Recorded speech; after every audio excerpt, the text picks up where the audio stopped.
Right now, House Republicans are focused on setting up their body to investigate the DOJ and all that, and also strip away your reproductive rights. But also, there are big things coming because they have made very little effort to hide that their legislative priorities involve massive cuts to social spending, specifically Social Security, Medicare, and Medicaid. They are coming for it. They don't like the fact that money is being spent by the government to benefit regular working people that necessitates taxes being, in their view, high. And so bear in mind that they're already setting up for this. We already had this proposed cut to the IRS funding that happened. That funding, by the way, is gonna bring in far more funding when they stop tax evasion and tax fraud amongst the wealthy in America. And so he's already said, by the way, he's going to agree to cap spending for next year at fiscal 2022 levels, which would amount to over $130 billion in cuts from last month's $1.7 trillion government funding bill. So he stops the IRS from bringing in more money. He's pledging that he's gonna do these big cuts. So pressed on whether changes to the entitlement programs such as Medicare and Social Security were part of what's gonna happen coming up very soon with the debt ceiling, he said he's not gonna predetermine anything, which I find to be highly reassuring. If somebody is threatening you and you ask if they have a gun in their pocket and they say, I don't wanna predetermine the weapons I have, then I stop sweating immediately. No, he is saying that because he doesn't want to admit publicly in the news months before the debate that they are definitely looking to cut all of these incredibly popular necessary programs. But he doesn't want to say that they're not gonna do it because then that would be a lie that he could be called out on. So he is being a weasel and being evasive in a way that you and I, who this is not our first day in this rodeo, knows exactly what he's saying. They took power, they immediately stopped any oversight over themselves, and now they're gonna stick a thumb in the eye of the people, the very people who voted for them. Because think about how many poor conservatives desperately need their Social Security checks, are on Medicare and Medicaid.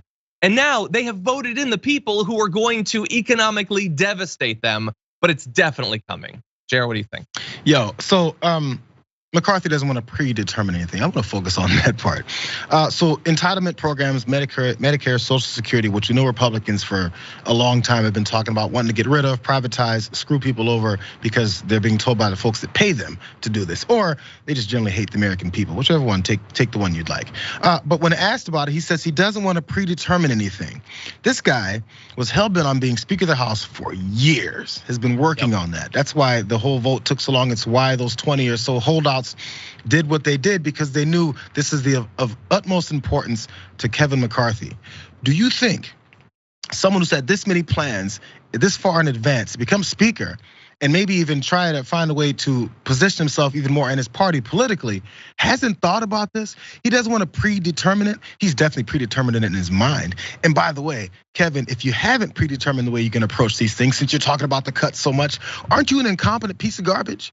Don't you not know what you're doing? If you're the Speaker of the House and you're setting forward the agenda and all your people are there behind you and you have this unified Republican front in the House, if you don't know what you guys are gonna go towards and do next, even if I support it, you're a bad speaker. You don't know what you're doing. It's a lie is what it is, because he doesn't, as you pointed out, show that they are gonna go down the same road, which is very unpopular with the American people. That's their problem. To do unpopular things and screw people over, and then after doing so, act like you didn't know it was coming. It's just something that happened with the political process within the House. He knows what he's up to, and he just doesn't wanna say it.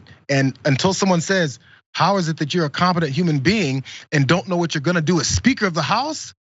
Second in line for the presidency and you have no idea what you're gonna do?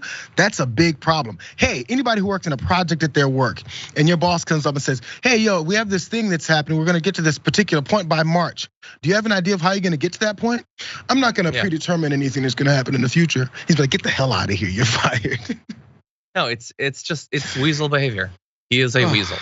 Ted Cruz only is a politicians loser. And he's a weaselly coward. That's all. It's like one of my animal short stories. No, but he has one other weaselly move that he's going to use. So really fast, but before the show, JR and I were talking about back a long time ago when we used to watch wrestling, and wishing that you could like relive those glory days. Well, I've got a little bit of a reboot that's about to come to American politics. If you missed some of the debates 5-10 years ago, where they were like seriously considering massive structural changes to Social Security and Medicare, they're about to roll out the exact same ones, because I'm not saying that they're not gonna try to cut benefits for current recipients of Social Security. I think that they despise people enough that they just might do that, but they also know that that is highly dangerous politically. So they have a little weasel move that they've proposed before that they're gonna do again, which is, I mean, we're not gonna affect the people that are using it right now. They might get up in arms, but all of you younger people, screw you. We're gonna bake in changes that are gonna wreck your eventual futures, gambling with your lives and your vote that it's not gonna scare you enough because you don't use it right now. So you should know the Republican Study Committee has already proposed a budget for fiscal 2023 that would gradually increase the eligibility ages for Social Security and Medicare and change the Social Security benefit formula for people 54 and younger, while not changing it for people closer to receiving benefits. Weasel move. So if you're not on it yet, they're making these small changes. Well, what do those mean in practice? Raising the eligibility age just robs you. So if it takes 2 more years before you get it, every single one of those checks you would have gotten, they just stole from you. They pre-stole it from you. And they're gonna change the benefit formula. I wonder how it's gonna change. Could go down, could go up.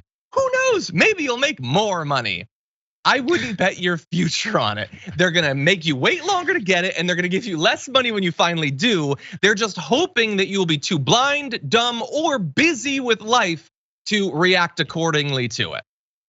Any final thoughts, JR? The question then is whether or not people will pay enough attention to then do something about it. And also, by the way, I love the way you put it. Maybe more politicians should say such a thing, considering they're telling you how you're stealing from you, and have your kids are endangered, and groomers and all that stuff that they've been pushing to get people so upset. Maybe someone should point out they're stealing from you. Somebody call the effing cops, because these guys are robbing you. Hey, when someone breaks into your house, hey, stand your ground, right?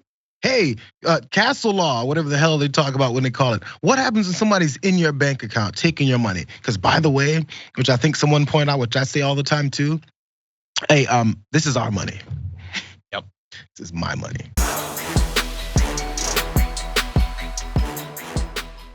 For more political news breakdowns, interviews, stories of activism, and me trying my hardest to care about the occasional big celebrity news story, subscribe to our YouTube channel at youtube.com/thedamagereport. And you can ring the bell wherever it is so you don't miss anything.